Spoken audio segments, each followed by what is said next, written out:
আমনের ভরা মৌসুমে অস্থির হয়ে উঠেছে দেশের চালের বাজার। দিনাজপুর ও নওগাঁয় কেজিতে বেড়েছে 12 টাকা পর্যন্ত, এতে হিমশিম ক্রেতারা।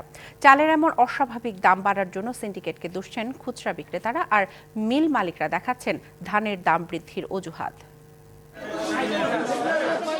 দিনাজপুরে উত্তাপ ছড়াচ্ছে চালের বাজার। সবচেয়ে বেশি বেড়েছে মিনিকেটের দাম। খুচরা পর্যায়ে 68 থেকে হয়েছে 80 টাকা কেজি। এছাড়া প্রকারভেদে অন্যান্য চালের দর বেড়েছে 8 থেকে 10 টাকা, আর 50 কেজি বস্তা প্রতি গুনতে হচ্ছে বাড়তি 300 থেকে 400 টাকা।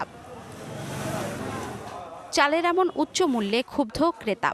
এমন দাম বৃদ্ধিকে অস্বাভাবিক বলছেন খোদ বিক্রেতারাই। আগে নিয়ে গেছিলাম আমি 1750 টাকা বস্তা 25 কেজি, তো এইবার আসে 1850 আর কি, রেট বেশি।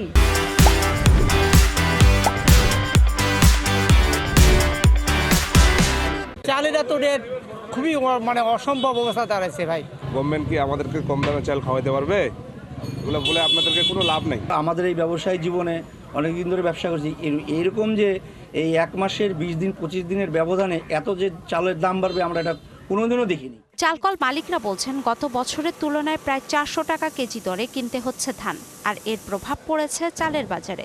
গত বছরের চেয়ে এই বছর ধানের বস্তা প্রতি 400 টাকা বেশি, তাই স্বাভাবিকভাবে চালের বাজারটা কিন্তু বেশি হচ্ছে। যে স্টক বিজনেসের নামে লাইসেন্সবিহীন ব্যক্তিরা এই সকল পণ্য যেন কিনতে না পারে। এদিকে সপ্তাহের ব্যবধানে নওগাঁর খুচরা বাজারে প্রকারভেদে কেজিতে 4 থেকে 10 টাকা বেড়েছে চালের দাম। 50 কেজির প্রতি বস্তার সরু চাল 300 থেকে 400 টাকা, আর মোটা চালের দর বেড়েছে 150 থেকে 200 টাকা। চালের এমন দাম বৃদ্ধির জন্য ধানের সংকটকে দুষছেন মিল মালিকরা, আর খুচরা ব্যবসায়ীরা দায়ী করছেন মজুদ সিন্ডিকেটকে। চালের বাজারে স্বস্তি ফেরাতে অবৈধ মজুতদারদের বিরুদ্ধে প্রশাসনকে আরও কঠোর হওয়ার দাবি ক্রেতাদের।